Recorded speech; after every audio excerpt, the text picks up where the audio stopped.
Я представил просто всех как бы так вкратце. Давайте, наверное, начнем, поскольку сегодня годовщина Да. открытия офиса в Вашингтоне, то есть как это все развивалось. Насколько я понимаю, достаточно серьезным толчком в марте этого года послужил приезд делегации харьковских чиновников. Вот что было сделано там с сентября, там, допустим, по марту, насколько там после марта это начало более активно развиваться? Это как это лучше? Я буду рассказывать или может как бы Шая подключать? Как правильно? Okay. So I'll make a translation. So basically, as we said, I was speaking in Russian, so I said that today, by unique coincidence, a year ago, at the same day, we officially launched a Kharkiv office representation in Washington. It was a year ago. With the Jeffrey Pyatt, with the Minister of Internal Affairs. Yeah. So the question was that one of the very special project that happened after that is that the visit of the Kharkiv delegation to states, and so the question is that could you describe this visit? What is the positives from that visit? Your views, your perspectives. What has been done in general during this since then, yeah. So I'll speak and you'll translate? Yeah, I'll speak. Yeah. Representative office can only do so much without actually having the principals present. Go on. So bringing the delegation over was very important to show people in New York and in Washington that Kharkiv is real, that there are real companies, that there are real government officials who want to facilitate investment and trade and are willing to work with Americans. Когда мы запустили, офис в Вашингтоне, это все было как бы очень хорошо, но очень важно было показать Америке, что Харьковская область существует не где-то там далеко, она существует вот реально, вот она здесь, и вот есть настоящий бизнес, вот есть общественность, вот есть политики, вот есть люди, с которыми можно иметь дело. И поэтому приезд делегации в марте, он был важнейшим и ключевым моментом для запуска всех тех проектов, которые как бы делаются в Америке, потому что он показал нас, американцам, мы увидели тех американцев, с кем мы хотим работать, и на основе доверия пошла вот как бы уже дальнейшая плодотворная работа. Okay. It was also important that it was an entire delegation of different companies coming together to represent Kharkiv, so that it wasn't just one company coming to meet, but it was a collective. So people in America see that Kharkiv is a brand. Kharkiv is its own center for IT, for manufacturing, for pharmaceuticals, for all kinds of industries, that they begin to think of Kharkiv as a destination, and not just one company here, one company there. Очень важно было, что когда мы ехали с делегацией в Штаты, что это не какая-то там одна компания представляет какую-то одну индустрию, а что была целая группа разных компаний с разных индустрий, с IT, с производства и разнообразные другие сферы. Вот, потому что это очень важно, чтобы Харьков позиционировал себя как целый бренд. То есть, чтобы вот Харьковский регион это воспринимался как бренд, а не просто как вот какое-то отдельно взятое место или там отдельно взятый какой-то бизнес. And one more point about the delegation, and then I'll discuss the follow-up. И еще одна вещь о делегации, а потом он уже расскажет о послесловии, что было после приезда делегации. It was very important, I think, for the Ukrainian business leaders to see firsthand what the Americans are like, what the Americans want, to hear from them, to get the experience of dealing directly with Americans in the United States, because presenting a certain face to each market, whether it's the United States, or it's Europe, or China, it's very important to have a real hands-on understanding of the environment and the personalities.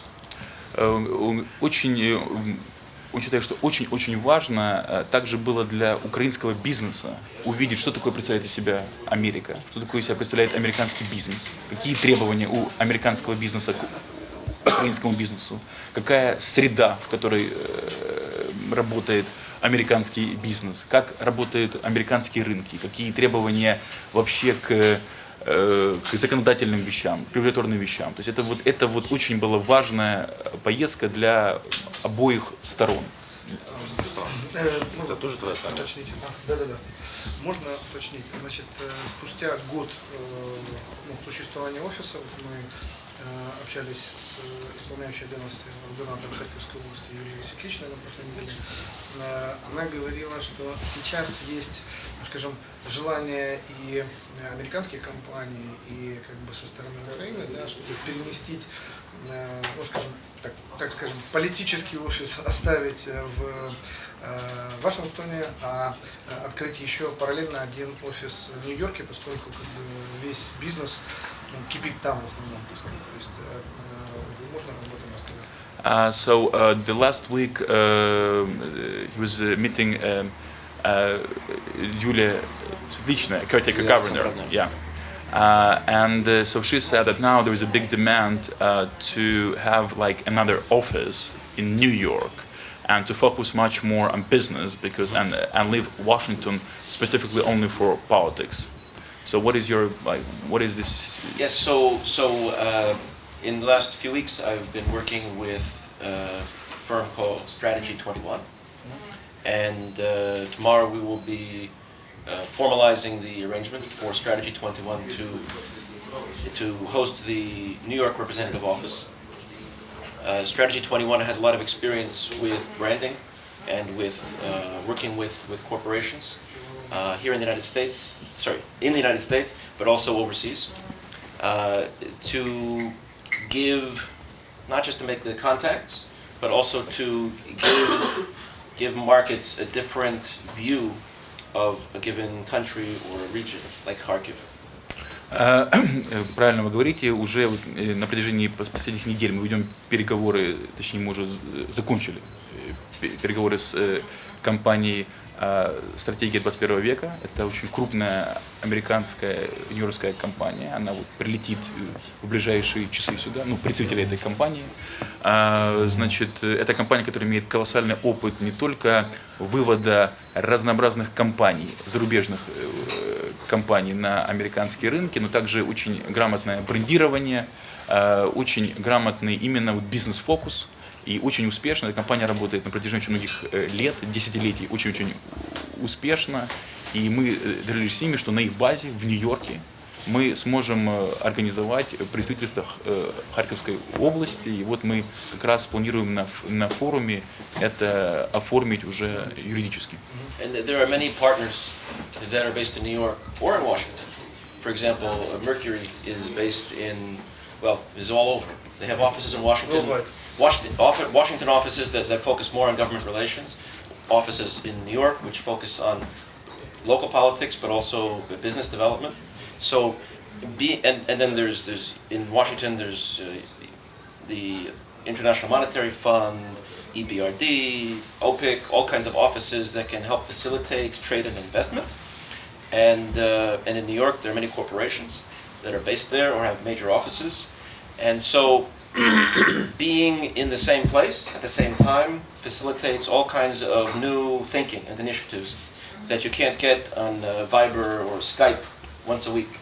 So being there physically, being able to check in, to have coffee, to run into each other, it makes a very big difference when you have thousands of potential partners in the United States and hundreds of businesses in Kharkiv.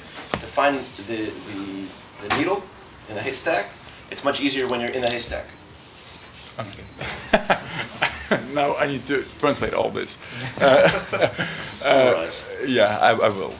Смысл в чем? Значит, я попытаюсь кратко сказать, что очень важно, совершенно верно, очень важно постоянно, то есть есть вещи, которые приоритетны для Вашингтона, есть вещи, которые приоритетны для Нью-Йорка, да, и есть вещи, которые и для бизнеса важны в Вашингтоне, да, допустим, там находится и ОПИК, это и там инвестфонды, они находятся, как правило, в Вашингтоне, вот, то есть нужно как бы всегда пытаться эти вещи совмещать, вот, и Нью-Йорк, и Вашингтон, но, безусловно, для Нью-Йорк это является главным котлом бизнеса, и понятно, что как бы, все важные бизнес-процессы проходят в Нью-Йорке, поэтому очень важно постоянно физически присутствовать в Нью-Йорке, чтобы ежедневно, если есть такая возможность, контактировать с различными компаниями. Вот, допустим, компания Mercury вообще имеет десятки офисов, вот, и, как бы, и вот она поэтому имеет столько офисов, чтобы постоянно вот, держать руку. Так устроена сама Америка, она очень диверсифицирована, вот, и невозможно из Вашингтона полноценно и полномасштабно помогать бизнесу. То есть, вот поэтому как бы, для этого открывается Нью-Йорк. Теперь конкретный вопрос, потому что, скажем, называется количество компаний, которые, вот, скажем, предложения которых там варятся, так скажем, да. в нашем офисе в Вашингтоне и так далее. Какие-то из компаний уже достигли каких-либо конкретных результатов? Можно ли их называть, ну, хотя бы 2, 3, 4 компании? Да. Это могу затять, но потом нужно задать шаг, кто должен называть это. Okay. So the question is that we know that some numbers of companies have approached the office in Washington. Do you have any like examples that we can say, or like some kind of a medium results, interim results? Is there like anything that we could say to the public that have been achieved? Success story, yeah. So, which is what we call in English, we call it a long game. It's not. This is not transactional, individual transactions. It's about relationships, long-term relationships. But we're very close now to a deal with one of the pharmaceutical companies here, with a company in the United States to distribute dietary supplements nationally in the United States. We have a honey producer, which has now engaged with companies in the United States. We have several software development companies here, which we have put in contact with some of the major companies in the United States that need IT companies and other companies as well that need IT services.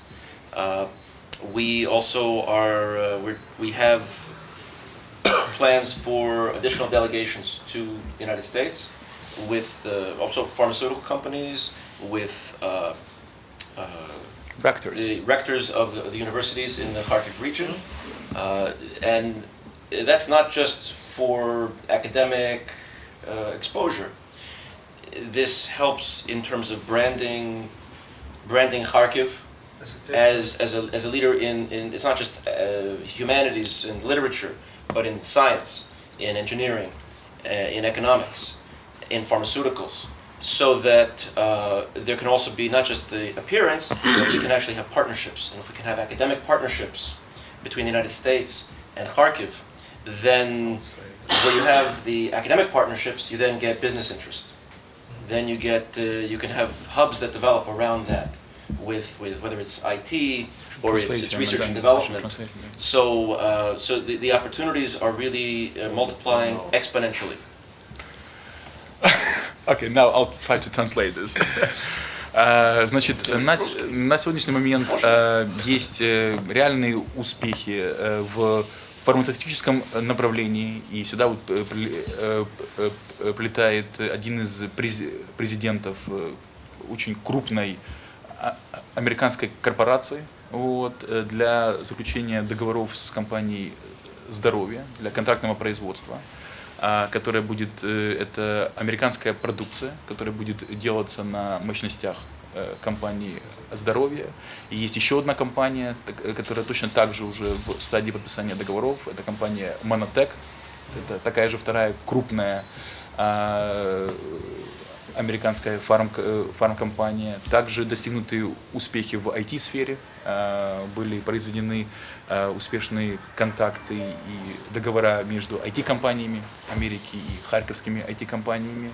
Также были достигнуты договоренности между производителями меда. Вот, да.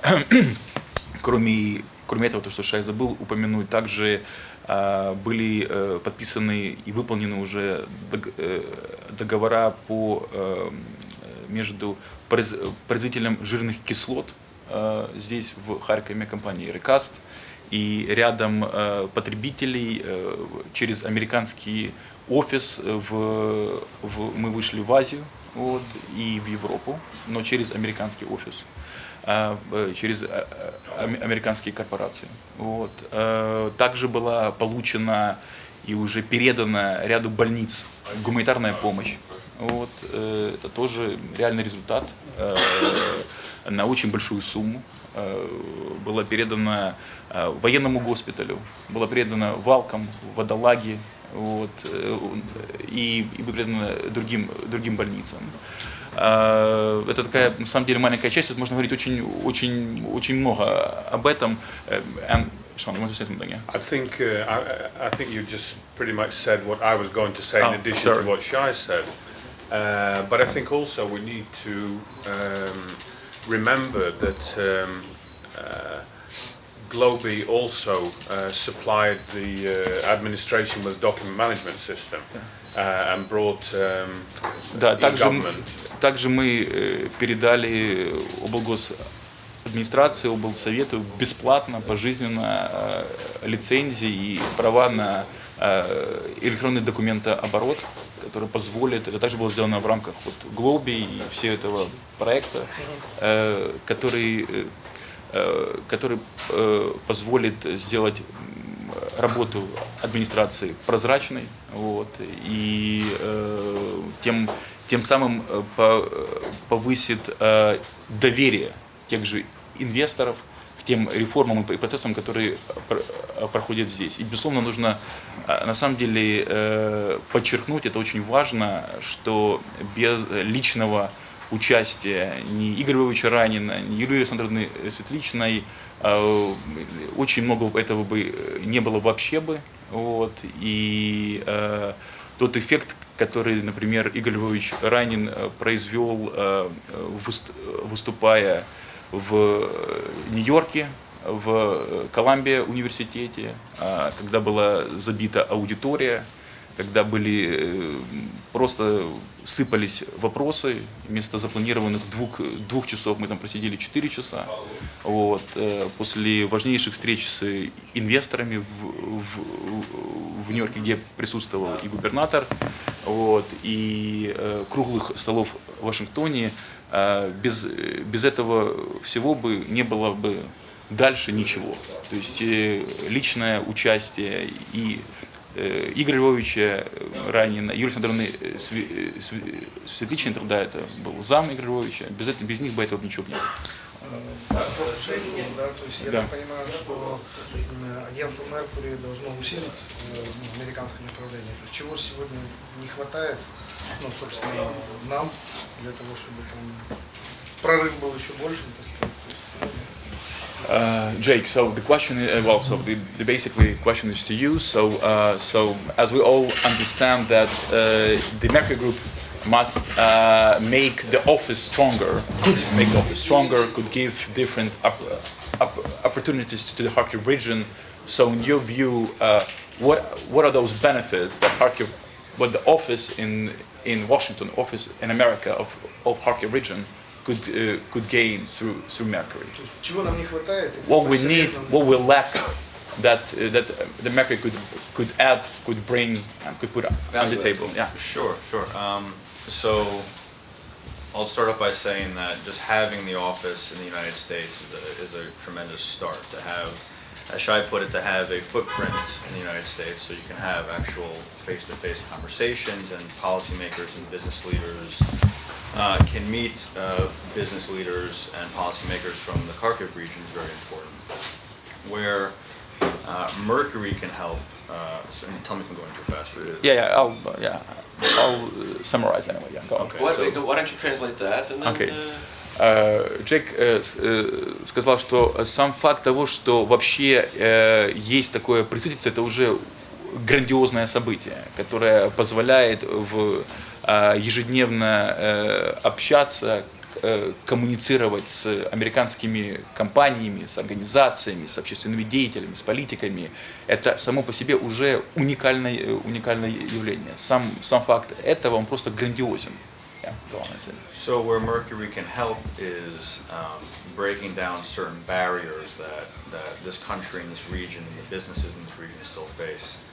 And there are a bunch of challenges related to perceptions in the United States of these companies and regional and national governments regarding corruption, capital protection, property rights, things that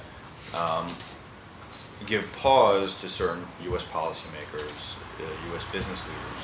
So where Mercury can be helpful is to help overcome those challenges by helping build relationships, by positioning the office, the representative office, and the region, and any businesses that would be connected to that, position them favorably, specifically in publications and in forms that are viewed and watched and listened to by U.S. policymakers and U.S. business leaders, and it's about getting the agenda of the region and the businesses in the region in front of key people over there, and that's how we can be of benefit to the region.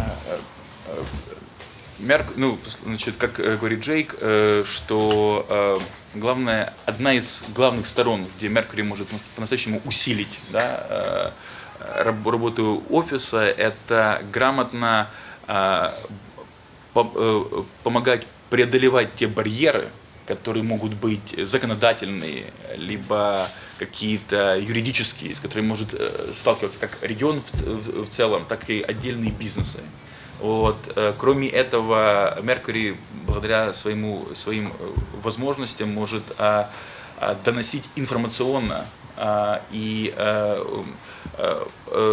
всем звеньям, как в Конгрессе, в Сенате, на законодательном уровне, так и бизнесу в целом информационно рассказывать и говорить о Харькове, о возможностях Харьковского региона, рассказывать о тех бизнесах и предложениях, которые есть на рынке Харьковского региона, чтобы все самые правильные или самые необходимые звенья в Америке об этом знали. Это очень, потому что это на самом деле 90% успеха, потому что о нас должны знать. Слушайте, я хочу вот спуститься как бы немножко на землю, да, и задать такой вот практический вопрос, да, то есть Харьков прифронтовая область, мы находимся реально в состоянии войны с соседним государством. Пресса пестрит сообщениями о том, что наша прокуратура то там, то здесь на взятки, значит, арестовывают очередного чиновника. И как вот, несмотря на это, несмотря на то, что, так сказать, в стране еще на достаточном уровне остается коррупция, и в том, что мы действительно прифронтовая область, хотя как бы с оптимизмом смотрим на это все, ну, то есть как удается убеждать, что с нами нужно все равно это делать? So how is it possible that, I mean, Kharkiv is very close, the closest area where is the military conflict, where is the war? And there's a huge opinion that there's a huge corruption and everything. So how is it possible in such circumstances to try to attract businesses or to try to work with the people in America in regards to such obstacles? Sure. So I would start with saying that it's important to show that progress is being made, and Western media in the United States, and particularly, you know, the major publications that are covering what's happening here have written about that some progress has been made in the country regarding corruption-related issues and the business environment. So it's important to show that progress has been made, and that it is being made. It's important to position the Kharkiv region as a leader in undertaking efforts to further that progress. Regarding the region being close to where the conflict is going on, sure, that is of concern to U.S. businesses and policymakers. That said, the United States, the President and the Congress have acted on legislation geared towards assistance to the country militarily, economically, politically. So there's an appetite in the United States to be helpful to the nation, given what's happening in the conflict zone. And if the Kharkiv region can show that it's ready for business, that it's open for U.S. investment, that it wants to strengthen its political ties to the United States would be a very receptive country to that. Okay, I'll try to summarize. Word for word. Okay, so, все, что вы говорите, это правильно, оно имеет место, от этого никуда не уйти, но на самом деле важно показывать, что при всех этих трудностях постоянно есть прогресс, что сам факт прогресса, он уже вызывает уважение и благосклонность с той стороны. То есть люди видят, что мы хотим, пытаемся, искренне пытаемся это делать. Имеется в виду на региональном уровне пытаемся улучшиться, пытаемся измениться, пытаемся бороться с теми там, коррупционными вещами, там, и с какими-то еще вещами чисто вот регионального уровня. И в этом плане как раз Харьковская область, несмотря на то, что она вот как бы в такой зоне, да, она может быть, ее можно позиционировать именно как лидера среди всех регионов, именно которая в плане прогресса. То есть вот, как бы, это вот одна из нюансов, сейчас я просто закончу мысль его. Вот. Кроме этого, да, несмотря на все военные проблемы, которые есть, ведь это не секрет, что и Сенат, и Конгресс, и Обама всячески пытаются помогать и экономически, и юридически, и политически на всех уровнях Украине. Поэтому в данном случае это не всегда является проблемой той, как это преподносят в масс-медиа. Вот. И существует масса программ, которые направлены на поддержку экономики. Даже в военное время, я просто могу привести пример, Джейк о нем не сказал, вот как раз в нашей поездке в Вашингтон организация ОПИК, американская, да, она готова выделять в год в военные регионы до $250 миллионов. Вот. То есть это, при том, знаешь, что здесь есть войны. Другое дело, что не каждая компания в состоянии выполнить те требования, чтобы эти деньги принять, но у них выделен конкретно бюджет, конкретно под финансирование регионов. Это просто, то есть поэтому это не всегда так, как кажется. Can I add? Yeah. So, just to add to what Jake said, the investors in the United States who want to invest, the customers who want to purchase or who want to export to Ukraine, to do business, there are agencies in the United States that will guarantee those investments, that will guarantee those deals. Допустим, если есть какой-то инвестор, да, который хочет вложить деньги в Харьковский регион или купить какие-то товары, то не обязательно, то есть в Америке специальные агентства, государственные агентства, вот ОПИК, о котором я вам говорил, да, вот они как раз и созданы для того, чтобы в такое время, если необходимо, гарантировать для американского инвестора и минимизировать его риски. Поэтому существует масса механизмов, как даже несмотря на то, что сейчас здесь мы как бы там вроде бы как в префронтовой зоне, хотя здесь никто войны вообще не ощущает, вот, вообще.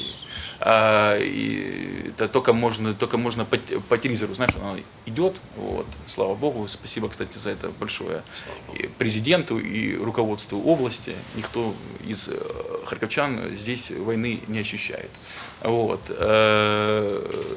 да, то как бы, то есть вот это как бы есть разнообразные механизмы, как можно по-настоящему, то есть привлекать инвестиции даже в такой регион, как в военный, или, скажем, прифронтовой регион. Последний тренд ШНВ является тоже свидетельством доверия. Совершенно верно, да. В принципе, более политическое решение. Совершенно верно. Just to add one thing, so what we're doing is we're making a political case to the government agencies in Washington that we need to stand by Ukraine. We're making a business case to American businesses that Kharkiv is open for business. And as long as the American agencies are able to guarantee the business, then we can get the business to Kharkiv, if we make the business case too. То есть мы, с одной стороны, делаем политический подход, мы пытаемся постоянно для агентств, для фондов держать Харьковский регион приоритетным на радарах, а с другой стороны мы делаем в Нью-Йорке то, что мы точно так же пытаемся на радарах для американского бизнеса держать возможности, которые есть в Харьковском регионе, и экспортные, и какой здесь есть товар, какие здесь есть отдельные конкретно способные позиции, и которые по-настоящему востребованы на американском рынке. И на самом деле их очень много. Я просто могу об этом сказать. Допустим, да, там производители дверей, например, абсолютно конкурентоспособные, отдельные, скажем так, в отдельных нишах на американском рынке. У нас есть харьковские компании, которые уже открыли свои представительства в Америке и работают там. Есть производители меда, есть производители кухонных фурнитур, вот, которые, и мы с ними работаем точно так же. У нас немножко времени Да. остается, давайте поговорим По по европейскому направлению. So we have a short time, so now we're gonna come to you. Так, Джорджо, скажите, насколько, скажем, тот положительный опыт, который мы уже достигли, так сказать, в США, можно экстраполировать на Европу? What is the so in regards to the positive experience that we have in America? How is it so? On what level, in what capacity, what dimension we could also move this positive experience to Europe? And in your opinion, well, in regards to the future office in Europe. Well, actually, it is not that we started to cooperate yesterday. We already started to work on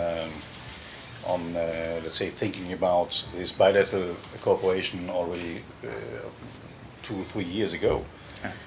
But seeing now the development in the US and including also the evolution on the political side here in Ukraine, I think there's a really big opportunity right now, also because Europe is closer to Ukraine, or let's say Western Europe is closer to Ukraine. I think that it's the right time right now to set up the regional office to promote a region, as you were saying before, to promote a region and not just, let's say, the whole country. And if I can add, if you remember everything. Yeah, I'll remember. Many years ago, when I was very small,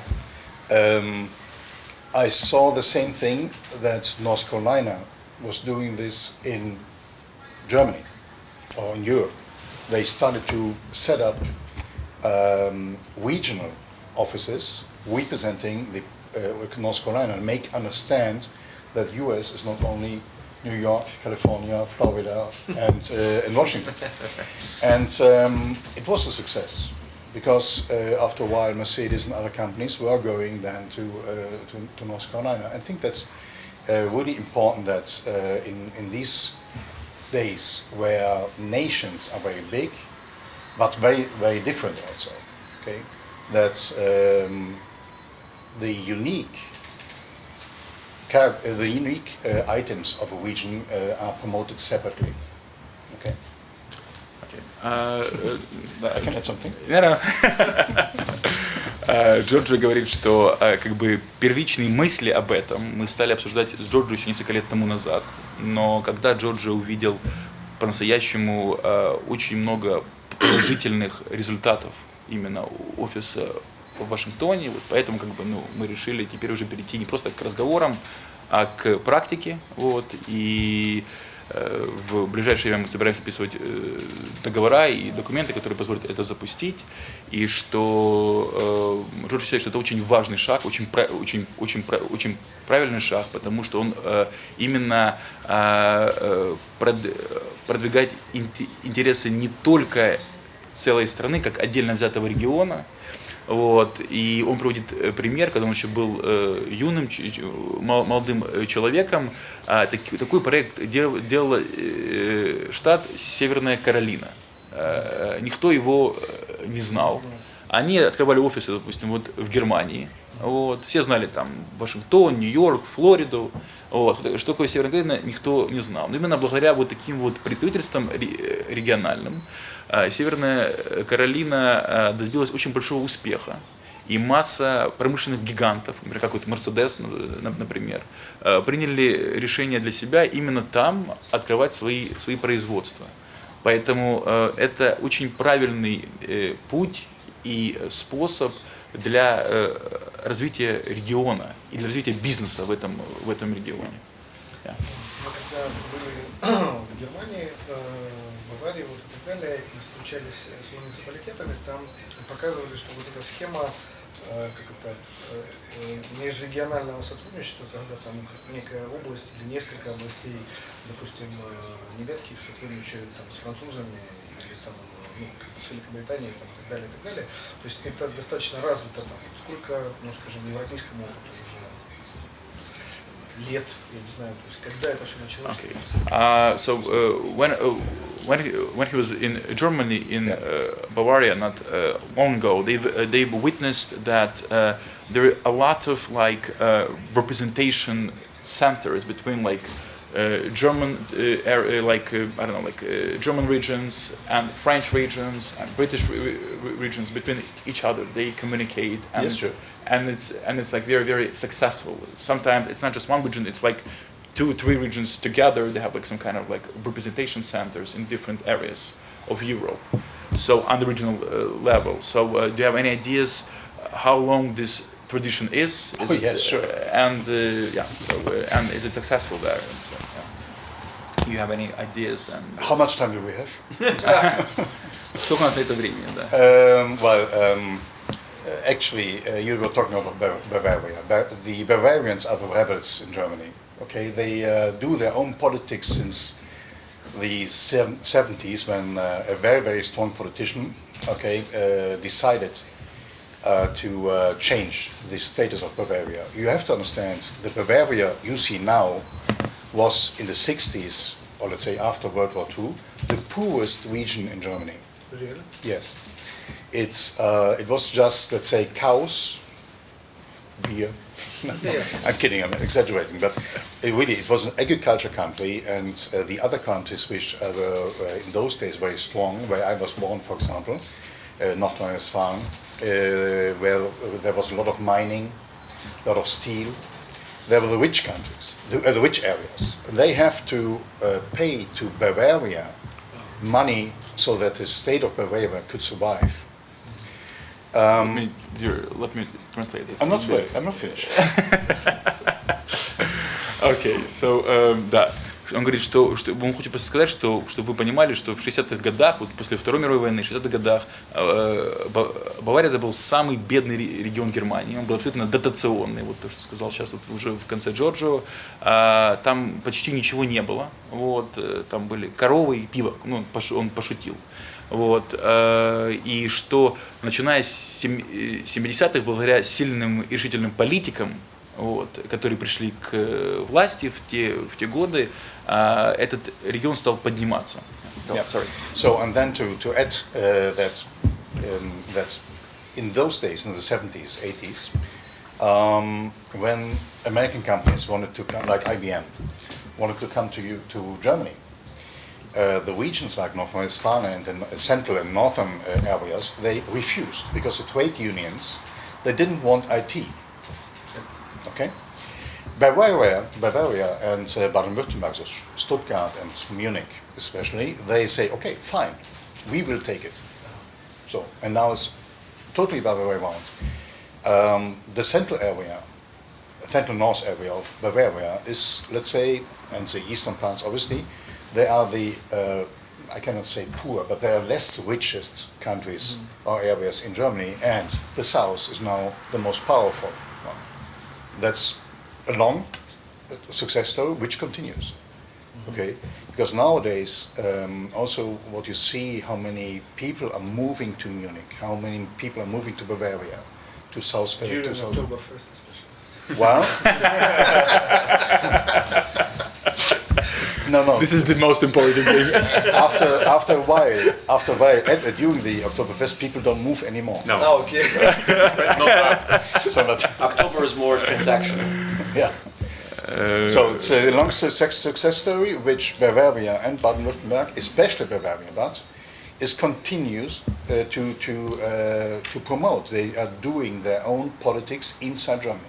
Okay. Да, ну, то, что говорил Джорджу, да, что получается благодаря тому, что не хотели в 70-х, 80-х годах принимать вот профсоюзы, вводили жуткие барьеры и преграды для того, чтобы бизнес, например, из Америки, допустим, IT-бизнес из Америки, да, заходил в Германию, как раз именно вот правительство Баварии, грубо говоря, да, оно как раз убрало эти барьеры, и тем самым оно позволило прийти туда бизнесу, который поднял этот регион. Вот то, что сказал Джордж. Я так совсем кратко перевел. I think we're sort of short of time. Maybe Yeah. I'll make like just two small things just to finish off because I'll edit everything Yeah. anyway. Yeah. So I think I'd like to say just two things Yeah. finally. I think that real things that people understand. Firstly, Ukraine is the largest undeveloped market in Europe. Первое, что понимают люди на Западе, и вообще как бы, образованные люди, скажем так, да, что Украина это самая большая в Европе недоразвитая экономика. And it's С самым большим потенциалом. It's inevitable that leading corporations, be it American or be it European or whatever, British now, which is not European anymore, will be here. И это неизбежно, да, это неизбежно, что рано или поздно крупные корпорации, британские, американские, китайские, все равно сюда зайдут на эти рынки. What we have to do is we have to let the world know what we know is happening in Ukraine, which is progress. Because with the only way that Ukraine can go is forward. We can't go backwards. We are at the bottom. We only go up now. We turn our back on the past and we look to the future, and the future is the West. So it's inevitable that the country will grow and will develop, and it will happen quickly. And that's why I think companies who are smart enough to understand that they need to be in this market, they need to be in this market now. Он говорит, ну я подытожу, да, смысл в чем, что очень важно сейчас для компаниям, западным компаниям, инвесторам понимать, что если они хотят быть на этом рынке, нужно опередить других компаний. То есть кто-то первый зайдет, тот захватит, соберет сливки. И вот наша задача как раз максимально попытаться через вот те механизмы, которые мы создаем, как раз и прийти к разным компаниям, которые способны делать такие действия, заходить на рынки, вкладывать деньги, инвестиции, создавать рабочие места. Sean, may I add something? Стоит советскую очередь. Да. Из западных I компаний. just want to add some practical items. You were talking about the companies smart enough, and we see on the other side. That's why we believe very strong in this regional office also. That on the small medium enterprise level, okay, that we are putting already now. We see that we can get the interest of Western European companies, especially in the food and beverage sector. We have concrete requests, for example. It's too much maybe to mention. Yeah, maybe so much. But we have мы можем просто рассказать даже как бы о тех вот заказах и запросах, которые уже есть. Yeah, you can mention this. We have three larger business units, so with three different teams which are working in Padua and in Germany and in London right now. One is focusing on food and beverage. So we have a special for beer, honey, fruit, frozen fruits, processed fruit and so on. We have concrete requests where we put our efforts now to get the requests from the Italian supermarkets, for example, where we have an access to 60-70% of all the supermarket chains, and match them with producers here in Ukraine. Okay. On the other side, it's healthcare pharmaceuticals, it's IT, and corporate finance. So these are four different teams working in different areas. Before I was saying three. Окей. And Окей. Значит, есть целых как бы три, даже получается уже сейчас в конце было 4 направления и спрос для малого и среднего бизнеса Харьковского региона в Европе. Это вообще особая ниша получается, которая сейчас может быть очень востребована. Вот Джордж сейчас перечислял о том, что есть заказы на мед, есть заказы на пиво, на безалкогольные напитки, есть заказы это одно направление, есть заказы в IT-сферу, это другое направление. Есть также возможности по фармации, по косметике, а последнее это корпоративное финансирование. Есть возможность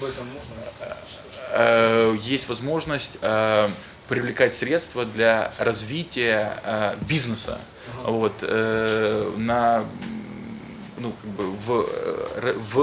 различных вариантах. Это все возможности, которые теперь есть или будут, скажем так, у Харьковского региона, у харьковских предпринимателей.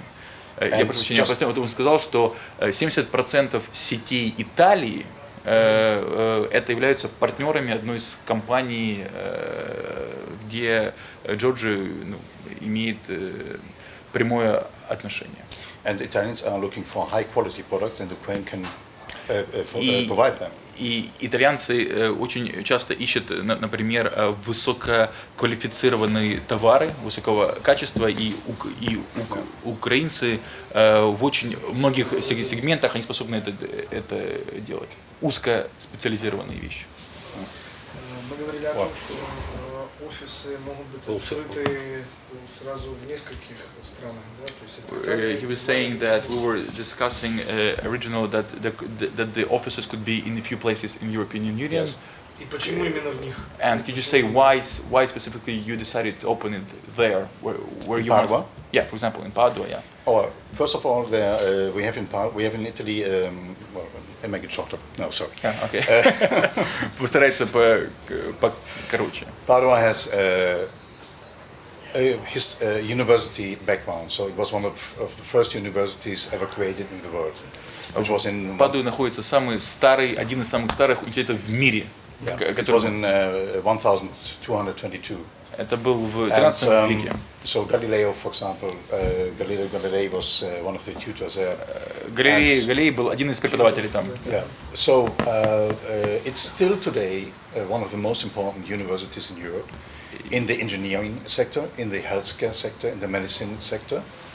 И это даже сегодня является одним из самых важнейших учебных центров Европы в инженерии, в здравоохранении, engineering, healthcare,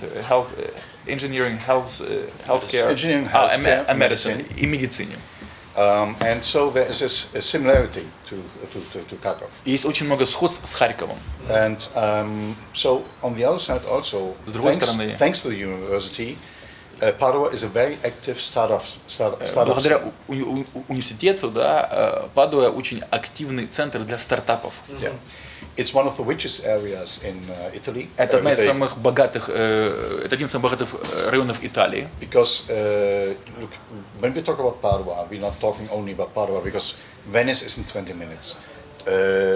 Verona is in 30 minutes. So it's Когда мы говорим о Падуе, мы говорим не только о Падуе, мы говорим и Венеция 20 минут, Верона 30 минут. Мы говорим о регионе, да. If I can mention that there's also the reason why the Chamber of Commerce is there. Yeah, I can imagine. So there's also the same reason why the first Chamber of Commerce of Ukraine is in Padua.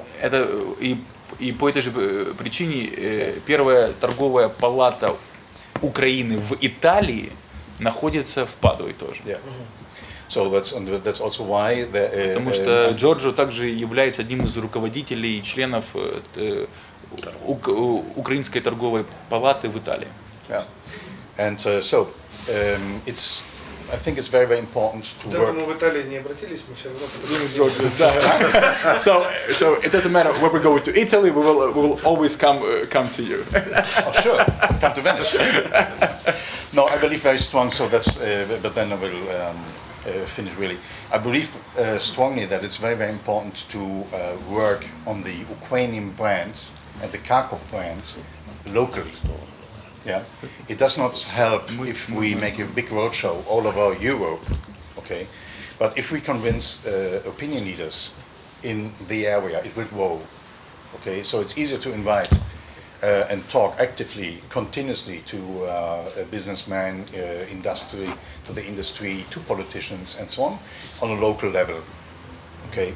So it's and after a while, so if they are as soon they understand what is really the Kharkov region, what is really Ukraine, okay, and not talking just about the conflict, okay, it's far easier to start from there. So that's why we decided Padua, but then it will be also a city in Germany, which is Hanover, Germany. Again, exhibition center, yes, and it's I think also for the region of Kharkov. It's more important to be in active business areas instead of, let's say, representative areas like Rome, Berlin, London. Okay, so if we are if we're talking in Padua or Hanover, people will listen to us. Okay. Можно, я думаю, не переводить это. Okay. Yeah. Can I, that after that, I just want to add something to. Yeah, please do, because we're enormously late. Very late. Should I add it now, or you want to translate? No, it's fine. Yeah. So, look, if the importance of these representative offices is what we already said, but also it gives a focus. Yes. You don't want businesses from Kharkiv going all across random places in Europe, the United States. Ukraine is a fair-sized market, a fair-sized industry sector, but Kharkiv is honestly not so big, and you don't need 20 cities in the United States. You need 3 or 4 cities in the United States, and that will be plenty for the United States. So there is really, to pull Ukraine into the United States is a big deal. To pull Kharkiv in, it's a challenge to get it on the radar, but once it's on the radar, we can move things through pretty quickly and fill up the orders from coming for Kharkiv to provide. So it's not as big a lift, not as big a challenge as all of Ukraine. So these representative offices really allow us to focus in, to get Ukrainian, to get Kharkiv businesses in, and get the products, get the deals going. Yeah.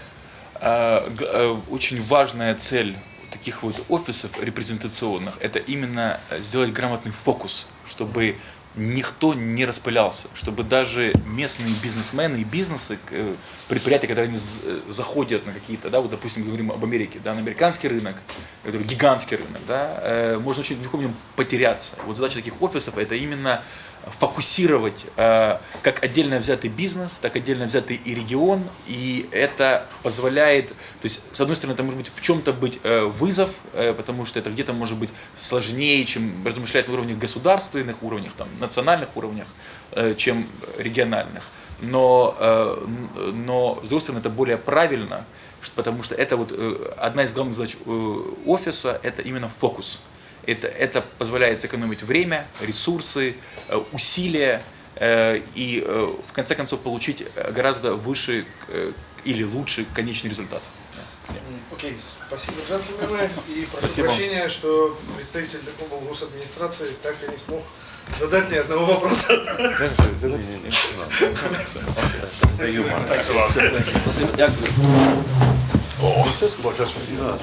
Нормально.